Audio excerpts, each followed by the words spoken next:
Olá, seja muito bem-vinda a mais uma aula. Adeus, intestino preso.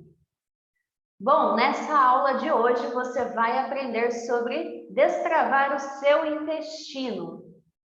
Quando o assunto é definição muscular, diminuir o inchaço da barriga é mais do que um obstáculo, né? É quase que um inimigo comum das mulheres. E é verdade que, apesar da definição muscular ser multifatorial, existem alguns fatores que pesam mais e outros menos nos resultados. Muitas vezes, o problema não é que seu músculo não esteja crescendo e se definindo. Na maioria dos casos, ele está escondido embaixo do inchaço, assim como acontece com a gordura.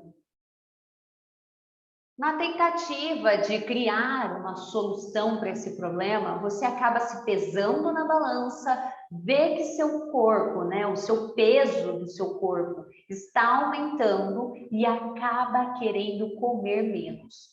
A verdade é que esse peso da balança não é sinônimo de quanto de gordura você tem no seu corpo. Não se engane. Portanto, não adianta reduzir o número de refeições ou o número da porção, ou até mesmo cortar carboidratos. Nem mesmo utilizar remédios como os laxantes.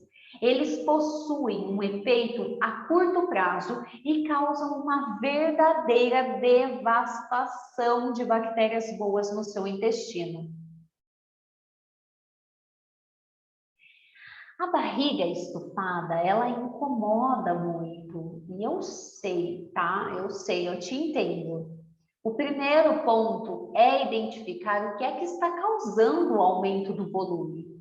Existem diversas causas para a barriga ficar inchada, que pode ser tanto por uma má digestão, uma retenção de líquido, tensão pré-menstrual, alergias ou intolerância alimentar e até mesmo o excesso de gases.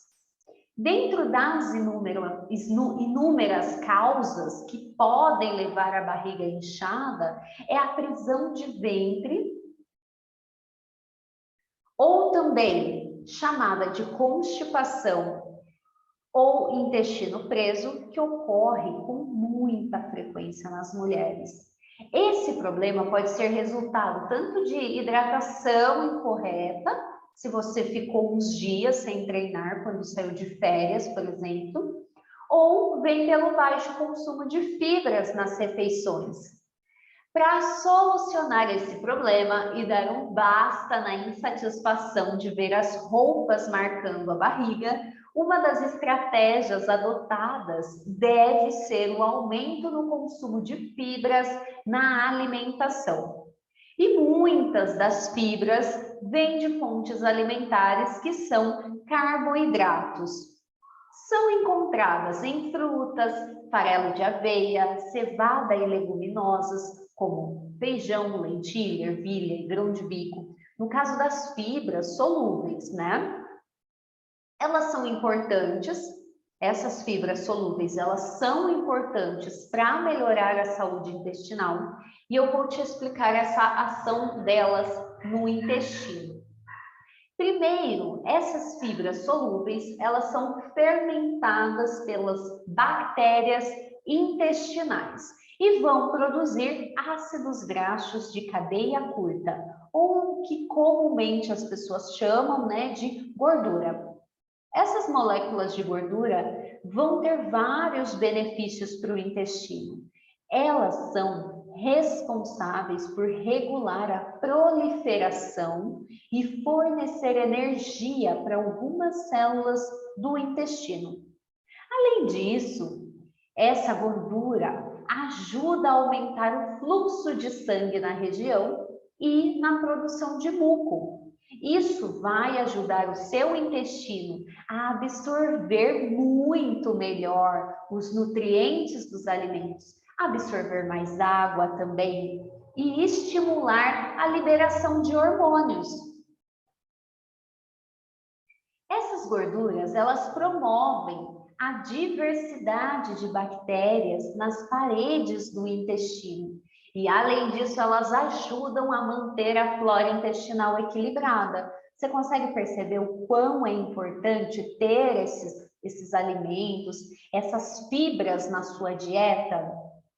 O problema é que o consumo exagerado desse tipo de fibra, por conta de toda essa fermentação que elas sofrem no intestino, vai ter o quê? Produção em excesso de gases e, consequentemente, aquele estufamento da barriga.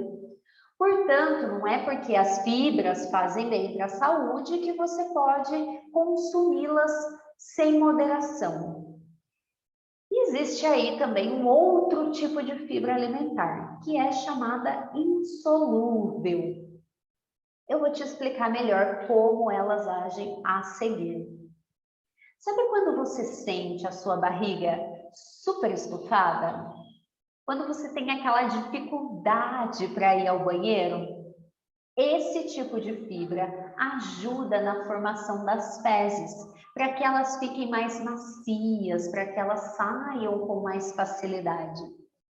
Essas fibras, elas são encontradas em maior quantidade em alimentos como o farelo de trigo, nos cereais integrais e seus produtos, né, que são derivados integrais, né, nas raízes como beterraba, cenoura, mandioca e também nas hortaliças como agrião, alface, berinjela, chuchu e por aí vai.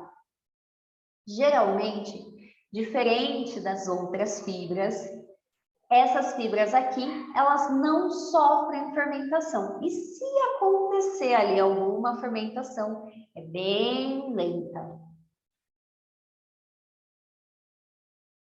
Mas nenhuma dessas fontes alimentares que eu acabei de citar para você, né? E demais também fontes que sejam ricas em fibras, elas vão possuir apenas um tipo de fibra, tá?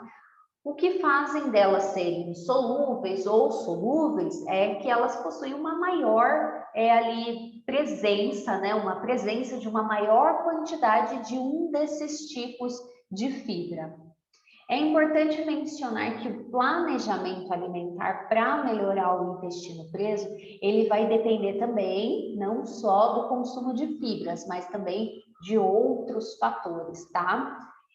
Como os fatores individuais e familiares, que podem estar associados a prováveis aí distúrbios de motilidade. O que seria a motilidade, né? A movimentação intestinal e constipação. Além disso, é preciso levar em consideração também características genéticas, a forma do nascimento, se você nasceu prematuro ou não, parto normal ou não, e como foi a sua alimentação nos primeiros meses de vida, se você fez aleitamento materno, se não fez, quanto tempo fez. E agora eu quero saber de você. Você gostou dessa aula? Ela foi boa para você? Eu quero saber a sua resposta. E me manda uma mensagem no direct do Instagram, @CarolinaCommendia, para saber como você pode concorrer a uma das poucas vagas do meu pacote de atendimento, Método Corpo Definido Natural. Muito obrigada por você ter ficado e assistido a essa aula.